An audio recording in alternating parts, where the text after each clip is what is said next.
episode 3531, Beyond the Ordinary. Moms, it's time to rediscover, rejuvenate, and renew who you are in mind, body, and spirit. Welcome to Create Your Now, Your Best Selfie, the show to help you do just that. Here's your host, certified life coach, personal trainer, and nutritionist, Christiane Wargo. Happy day. I hope you're ready to buckle up because you know what? It's Wellness Wednesday, and that means your health is your priority today. Well, technically it should be every day, but you know what? We're going to go beyond the ordinary. For those of you who are brand new to Create Your Now, welcome to this incredible family. I'm so delighted of your presence. If you already even had the opportunity, you'll want to head on over to createyournow.com where you can learn more and sign up for the Kisses newsletter, the Keep It Simple strategy, everyday solutions to live, love, and impact. Well, this episode is brought to you by AIM, Inspiring Connection and Community. Well, we just got to get down to it because I don't know about you, but when I looked at the mirror the last couple of days, I was like, I'm really not liking what I see. But then I think, and I'm like, let's move to my excuses. Because we live in this world saturated with shortcuts and society's norms of, this is how you got to do things. The journey to optimal health and well-being can often feel like a solitary pursuit. Like, I can't get this done. It's only by myself. So I'm here to remind you today, go beyond the ordinary and embrace your extraordinary. This is all about elevating your wellness. It's about getting out of your comfort zone. It's about you being able to look yourself in the mirror and say, I love who I am right now and who I am becoming. But I also have to give you some bad news too. The allure of convenience and comfort can also overshadow the dedication required to prioritize our holistic wellness. That idea of when I look at myself, it's not just the fat, right? Or let's be really horrible, the blubber, right? Sometimes, have you ever felt like the whale? Okay, maybe it's just me. Maybe it was because I was pregnant. At that time, I think I was pregnant with number 4 of our 5 kiddos that we had. And I just felt like a beach whale. And I told myself, actually, out loud, I said, I feel like a beach whale. And this is when I think I was tired. My back was hurting me. It was well into the 3rd trimester. And I was taking a bubble bath. I know, maybe TMI, but that's me being honest. And quite frankly, when you sit here and start talking to yourself in that manner, what do you think you see in the mirror when you look at yourself? I don't care how good I look. I'm going to know that I called myself a beach whale. And unfortunately, at that moment, that immediate moment, my husband did not at all come and say, oh, honey, you are absolutely beautiful. You're gorgeous. Nope, didn't get any of that. Actually, I don't know that he was actually in the bathroom when I said it out loud. Anyway, it was just in my own head. But seriously, right? We get ourselves in these positions. We create these landscapes in our head, and we go to this futuristic. Do you ever watch Star Trek? Okay, you know how they could go to all those different lands and they could, zoom themselves over and all of this? Beam me up, Scotty. Okay, well, we do this in our mind, and we're so good at it. And we do it, and we keep ourselves there by what? The thoughts that we have. And then the excuses we continue to rehash in our own mind.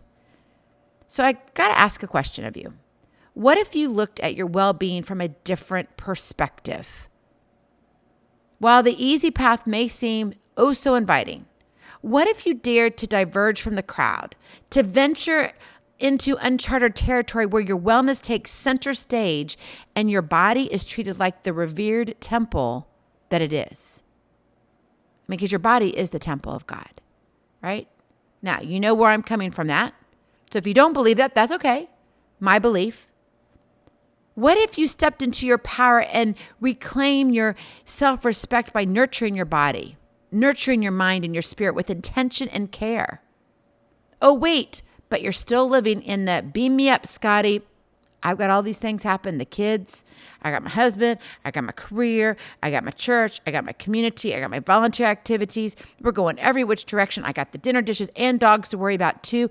And then where do I have time for me? I don't. Amidst the circus? Yeah, because your life sometimes feels like a circus. I know it does for me.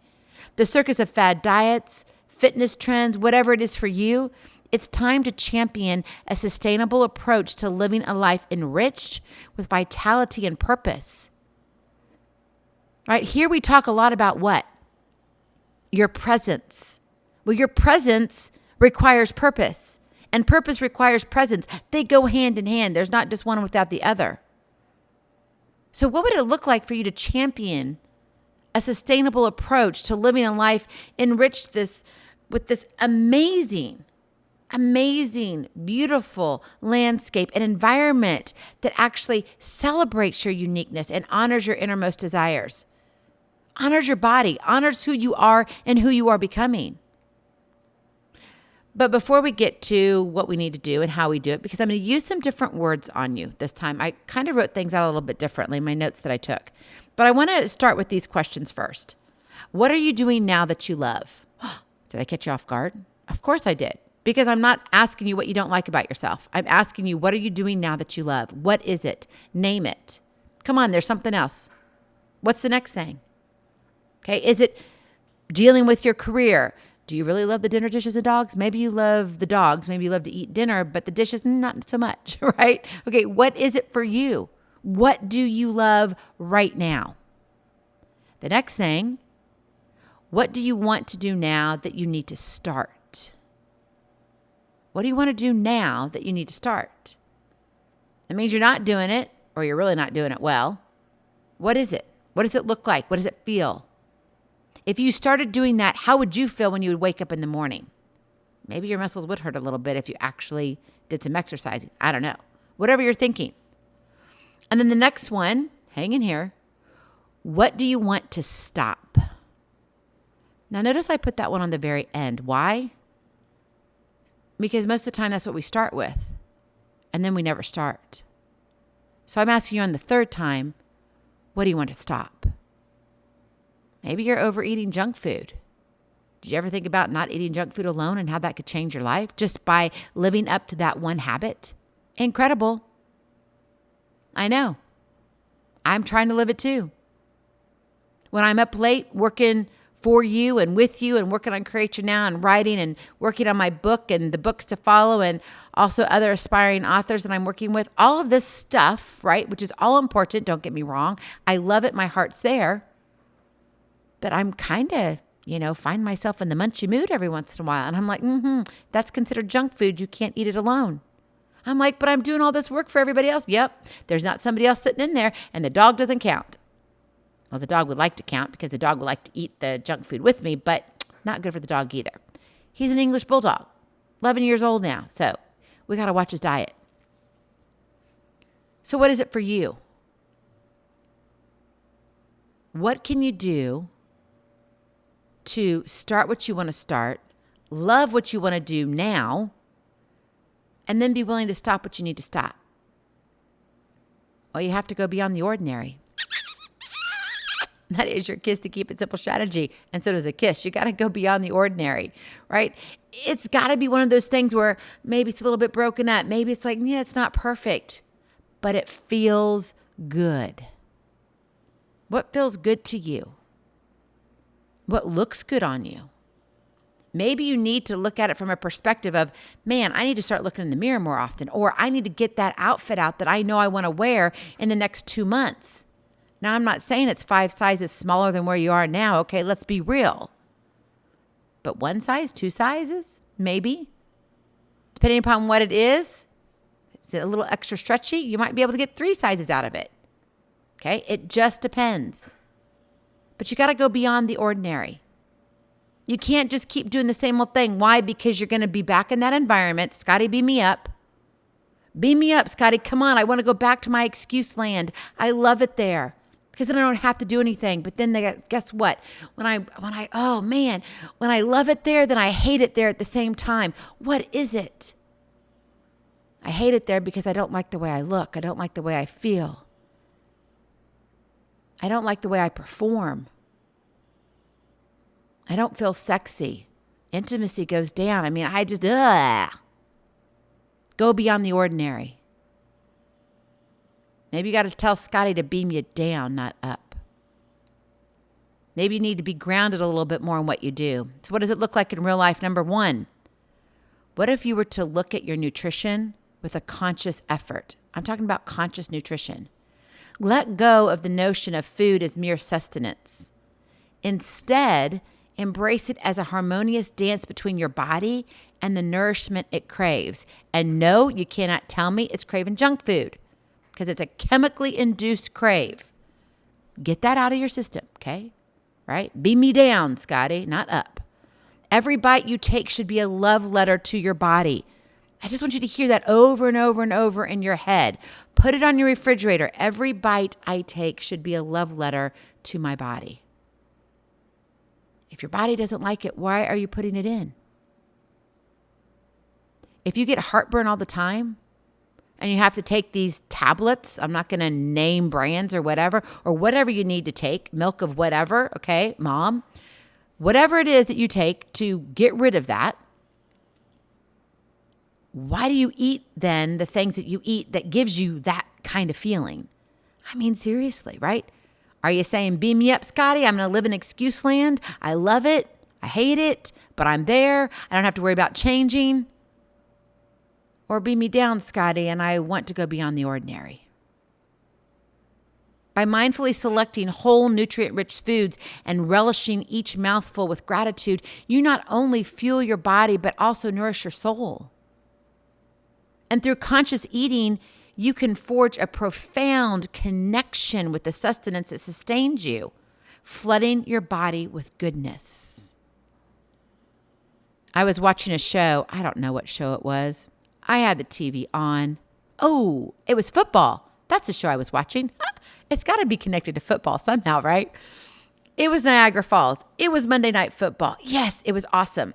Anyway, they were doing this camera thing. It was the Buffalo Bills and all of this. And they had the night shot of Niagara Falls.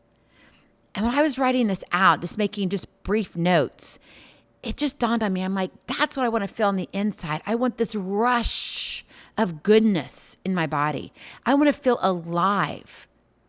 I don't want to be sitting on the couch going, I just feel so exhausted. I mean, if I've worked out hard or I've painted my house or doing my renovations and all of that, okay, I can see where I need to sit down and, have a moment or two or three. But when I wake up in the morning, I mean, don't you want to feel alive? Don't you want to know that, oh my gosh, I have breath? I want to be able to, when I go see my grandbabies, my little mini-me's, I want to be able to chase after them almost as fast as they can run from me. But they're still going to always be faster than grandma.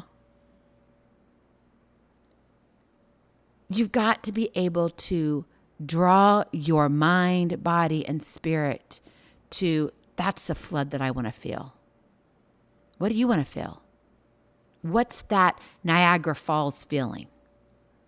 Number 2, what about empowered movement? Nope, I'm not talking about exercise. Nope, I'm not talking about fitness either. It's empowered movement. Shift your perspective on exercise from a chore to, guess what? Are you ready for this? A celebration of your body's innate strength and resilience. Move your body with purpose and joy.